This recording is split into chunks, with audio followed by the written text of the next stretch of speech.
अशाच गोष्टींमुळे मला नेहमी एकच बोलावंसं वाटतं, जगा वेगळं व्हायचं असेल तर जगा वेगळं.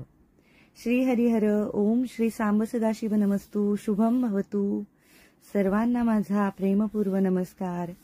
आराध्य कृपेने कलेच्या विश्वामध्ये आपल्या या artisan vision of life canvas परिवारामध्ये मी कला साधक तुम्हा सर्वांचे मनापासून खूप खूप स्वागत करते.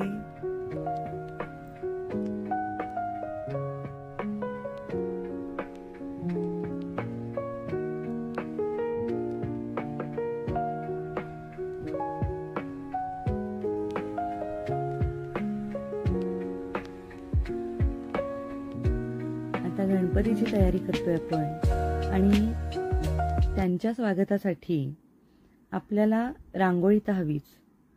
मग गणपतीबरोबर गौरीही येतात आणि त्यावेळीही म्हणजे खूपच गडबडीचे दिवस असतात. हे खूप कामाचे दिवस असतात. आपल्याला प्रत्येक गोष्टीला खूप वेळ द्यायला वेळ नसतो. त्यामुळं आपण आहे ना काही गोष्टींची तयारी जर करून ठेवली, कारण सगळ्या गोष्टी आपल्याला कशा आपल्या बाप्पांसाठी म्हणा, आपल्या महालक्ष्मींसाठी सगळं कसं छान छान आपल्याला हवं असतं. सगळं हवं असतं आणि काही नाही झालं तर थोडं मनाला आपल्याला अरे हे राहिलं माझ्याकडून, हे नाही होते, अशी भावना निर्माण होते. आणि मग ती होऊ नये म्हणून आधीच काही तयाऱ्या आपल्याला करायला हव्यात. मग काय करायचं तर रांगोळी आपण छोटीशी आपण तर काढणारच असतो, म्हणजे ती काढतोच. 2 बोटं, पावलं वगैरे, शुभचिन्ह वगैरे ती आपण दाराभोवती काढतोच. पण ते काढायला काही फार वेळ लागत नाही. पण मग आपल्याला जास्त सजावटीसाठी काही करायचं असेल तर हे पहा, मी इथे काही वस्तू दाखवते आहे. तर ह्या वस्तू वापरून आपण आज एक सुंदर अशी रांगोळी तयार करून ठेवणार आहोत, की ती उचलून फक्त घ्यायची आणि जिथे हवी आहे तिथे मांडून छान अशी तुम्ही ती सजावटीसाठी म्हणा किंवा बऱ्याच गोष्टींसाठी त्याचा आता तुमच्या पुन्हा विचार करण्याच्या ह्याच्यानुसार म्हणजे तुम्ही जी कल्पनाशक्ती वापरताल त्याच्यावर त्याचा उपयोग होऊ शकतो.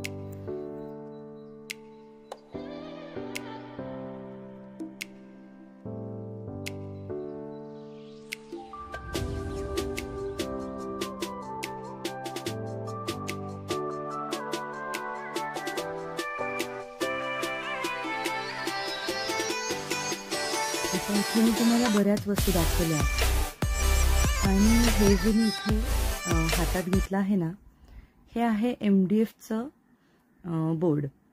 ते तुम्हाला कुठेही वेगवेगळ्या आकारात असं कट केलेलं मिळू शकतं आणि त्याचाच वापर करून मी आज इथे रांगोळी तयार करणार आहे. आणि त्यावर मी काय केलंय ना, की असा चंदेरी रंगाचा कागद चिकटवून घेतलाय. आता तुम्ही कोणत्याही रंगाचा घेऊ शकतात. मी इथे चंदेरी घेतला म्हणजे सिल्वर कलरचा घेतलेला आहे. तुम्ही गोल्डन अगदी कोणत्याही रंगाचा म्हणजे लाल, पिवळा, हिरवा, निळा जो कोणता रंग तुम्हाला आवडत असेल, तुमच्या इथे जी तुमची थीम असेल काही कदाचित, तर तसाही रंग तुम्ही घेऊन त्याचा वापर करू शकता. मी इथे कागद चिकटवला आहे, तुम्ही रंग देऊ शकता. म्हणजे खूप अपट्या. पण काय होतं ना की ह्या कागदाची एक वेगळीच चमक दिसते आहे. मध्ये मध्ये बघा ते असं वरखाली असं जे दिसतंय ना, इकडे मी ओम ठेवला पहा, तिथे ते थोडासा असा त्याचा जो हे पहा इथे, तर त्यामुळे मी इथे कागद चिकटवून घेतलाय. पण तुमच्या कल्पनेनुसार तुम्ही अजूनही तुम्हाला काही सुचत असेल तर तुम्ही तसं करू शकता. आणि ते करून झाल्यानंतर मी आता रंग न देता कागद चिकटवल्यामुळे मला ते असे मधले भाग थोडे कापून घ्यावे लागतात. रंग दिला तर तुम्हाला आणखी सोपं जाईल खरं तर.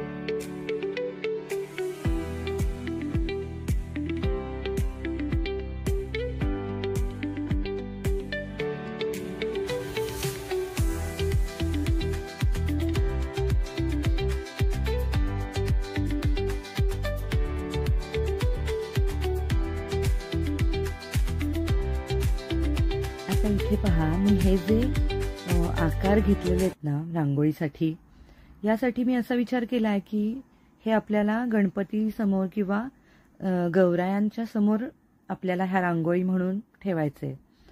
तर मग आपण शुभचिन्ह वापरूयात, म्हणजे ओम, स्वस्तिक, कलश, किंवा आता ही पावलं पण मी महालक्ष्मींसमोर अशी मांडू शकते. आपल्याला रांगोळी तर म्हणजे काढायचीच आहे. काहीही आपल्याला हे केलंय म्हणून ते सोडून द्यायचंय असं अजिबात नाही. पण तेव्हा कसं अगदी 2 मिनिटात आपण जी रांगोळी काढू शकतो किंवा कमी वेळामध्ये 2 मिनिटात आपण म्हणूच शकतो फक्त, पण थोडा वेळ तर जाणार, पण तेवढा आपण काढू शकतो. पण फार खूप वेळ घालवण्यात तो त्या दिवशी आपल्याला वेळ कमी असतो. मग त्या वेळेला हे अशा कटिंग केलेल्या आणि सुंदर सजावट केलेल्या वस्तू जर आपण ठेवल्या तर आपलं मन तर प्रसन्न राहणारच, पण महालक्ष्मी, गणपती हे पण राहणार. आता इथे मी काय केलंय पहा, एका बाजूला असं आहे ना, हे करून घेतलंय काळ्या रंगाचं असं स्केच पेननी. कारण ना, म्हणजे आपल्याला कोणत्या बाजूला रंग द्यायचा हे लक्षात येतं की एक बाजू उलट सुलट असते, नाहीतर मग एकाच बाजूला काही वेळेला डिझाईन होण्याची शक्यता असते. आता मी हे जे ना, हे फॅब्रिक ग्लू वापरलंय फेविक्रिलचं. हे वापरण्याचं कारण म्हणजे इथे हे पहा, हे असं, आता हे माझं आधीचं आहे, ते मी आधी संपवतीये, पण मी तुम्हाला ते नवीन दाखवलं त्याच्यावरचं रॅपर असलेलं. तर हे कशासाठी वापरायचं, तर ह्यामुळे ना आपण काही चिकटवलं तर ते सुकल्यानंतर आहे ना ट्रान्सपरंट, म्हणजे त्याचं असं पांढरं काही वेळेला दिसून येतं कुठं काही चिकटवलं असेल तर तसं याचं दिसत नाही. हे पारदर्शी होतं आणि त्यामुळे मग आपण जे काही चिकटवलं असेल ना ते छान उठून दिसतं. म्हणजे त्याच्यावरती डाग वगैरे असं काही दिसत नाही, किंवा खालून रंग उडण्याचा वगैरे जो काही वेळेला काही दुसऱ्या गोष्टींमुळे होऊ शकतं तसं याने होत नाही. आता पहा, ह्याला छान पुढे असं टोक आहे, तेच थोडंसं हे करून मी तिथे लावून घेतेय. आणि आता हा मोठा असा बघा कुंदन आहे. आता काही ठिकाणी आपल्याला थोडंसं हे पहा, हे असं मी लगेचच तो भाग भरला जातो.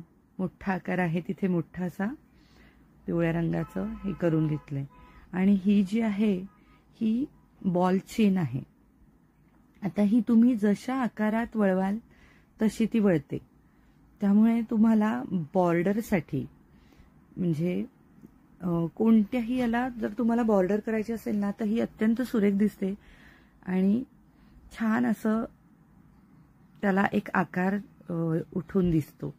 आता मध्ये पण मला काही गोष्टी भरायच्या आहेत, तर तिथेही मी पहा, मी तुम्हाला मगाशी म्हटलं ना की वेगवेगळ्या रंगातही असतात ह्या बॉल चेन, तर मी असे 2-3 रंग वापरते आहे इथे. आणि हे पहा, हे जिथपर्यंत आपल्याला लावायचं आहे तिथे लावायचं आणि तिथे असं कात्रीने सहज कट होतं. हे कट करून हे पुन्हा व्यवस्थित असं लावून घ्यायचं.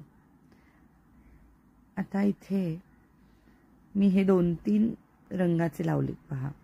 थोडंसं आपल्याला आता करताना ॲडजस्ट करायचं आहे पहा, की काय गोष्टी आपल्याला कुठे लावायच्या आहेत, काही गोष्टी कुठे लावायच्या आहेत.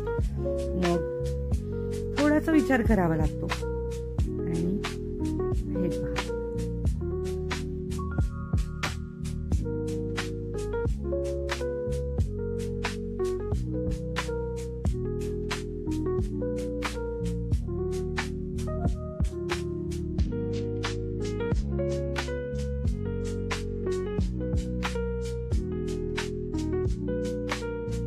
हे पहा, हे कुंदन आहेत.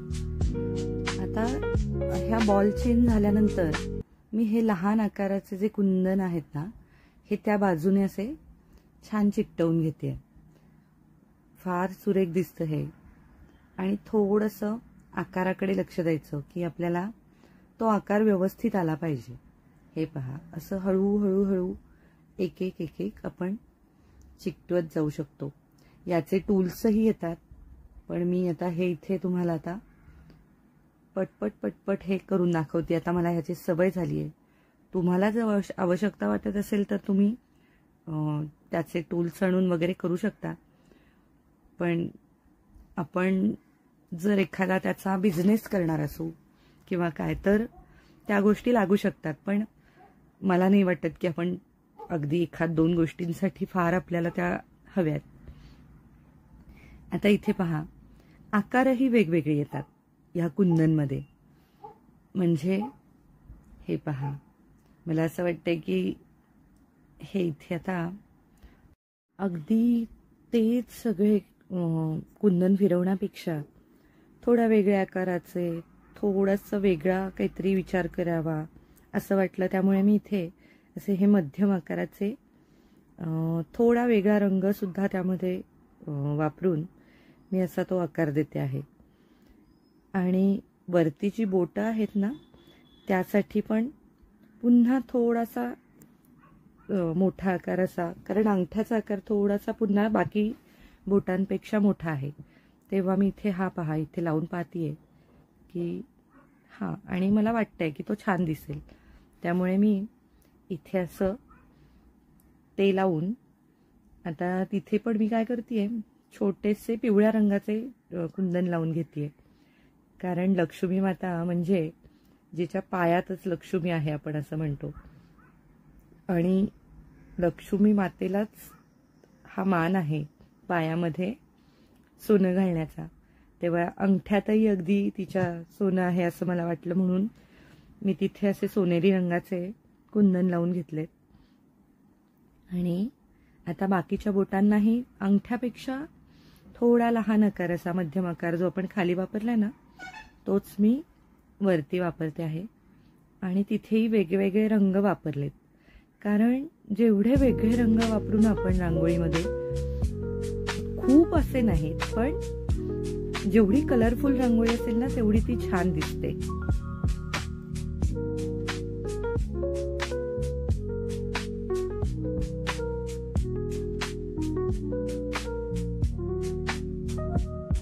आता ही सगळी तयारी करताना मला आज 22 ऑगस्ट आणि वार आहे शुक्रवार, आणि आज आहे श्रावण अमावस्या, आणि हिलाच पिठोरी अमावस्या असंही म्हणतात.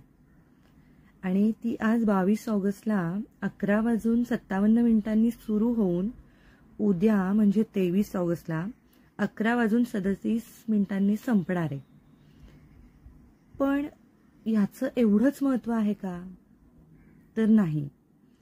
आज मातृदिनही आहे.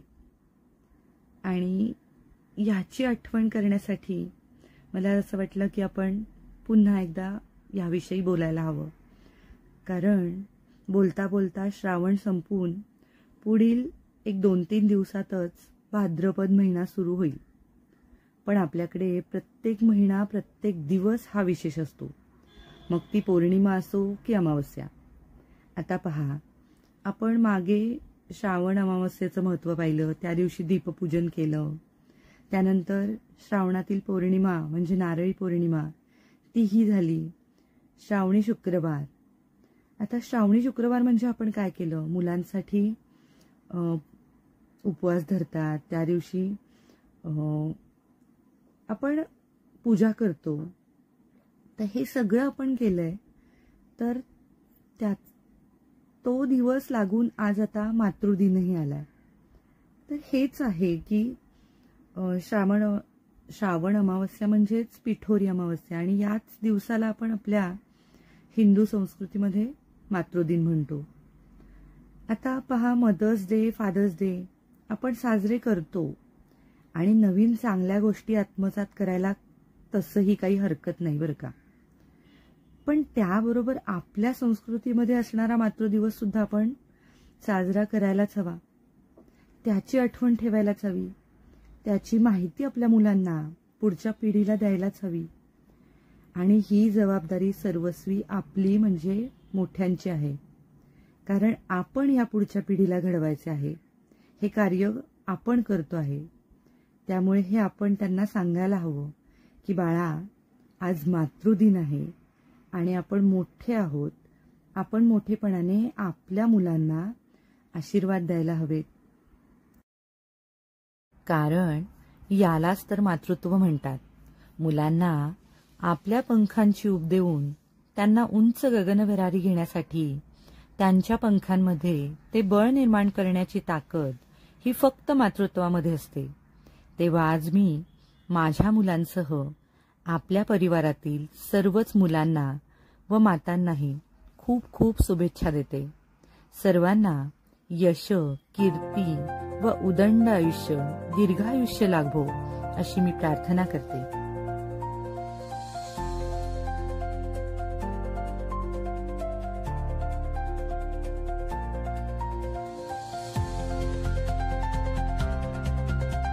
या श्रावण अमावस्या म्हणजेच पिठोरी अमावस्येच्या दिवशी 64 योगिनींची पूजा केली जाते.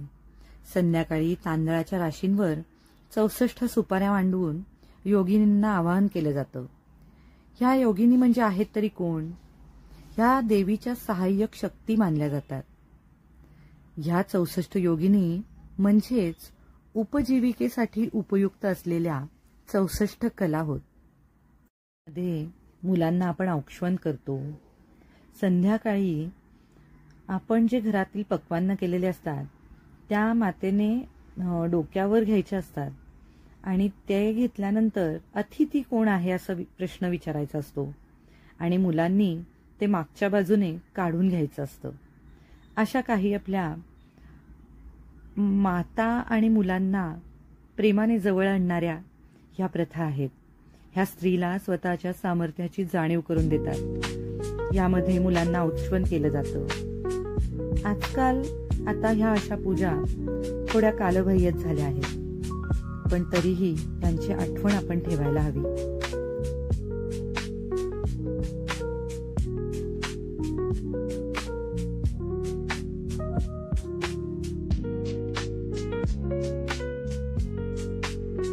आता या मातृत्वाच्या आणि सुंदर अशा रंगीबेरंगी रांगोळीच्या रंगांसह मी आजच्या या ब्लॉगची सांगता करते आहे. मी खूप आतुर आहे पुन्हा तुम्हाला पुढील भागामध्ये भेटण्यासाठी. कलेच्या या artisan vision of life canvas या चॅनलवर सप्तरंगांची उधळण करण्यासाठी पुन्हा भेटूयात पुढील भागामध्ये. आपल्या जीवनाच्या कॅनव्हासवर प्रेमपूर्वक नवे रंग भरण्यासाठी. तोपर्यंत तुमच्याही आयुष्याच्या कॅनव्हासवर आपापल्या आराध्यांची कृपादृष्टी होत राहून सुरेख रंगांची उधळण होत राहो अशी मी प्रार्थना करते. हा माझा प्रयत्न तुम्हाला कसा वाटतोय? तुम्हाला आवडला का? हे मला प्रतिक्रियेमध्ये नक्की सांगा. आणि वेगवेगळे भाग पाहण्यासाठी, वेगवेगळे विषय पाहण्यासाठी ही माझी YouTube वाहिनी अर्थात या artisan vision of life canvas या वाहिनीला हिला पसंती द्या, तिचा प्रसार करा आणि तिचं सभासद व्हा. अर्थात लाईक, शेअर आणि सबस्क्राईब करा आणि बेल आयकॉनवर क्लिक करायला विसरू नका. म्हणजे नवीन भाग आला की तुम्हाला लगेच मिळेल. पुन्हा भेटूया पुढच्या नवीन भागामध्ये अजून एका सुंदर अशा नवीन वेगळ्या रंगांची उधळण करण्यासाठी. तोपर्यंत सर्वांनी आपापल्या आयुष्यातही सुरेख रंग भरत रहा. धन्यवाद.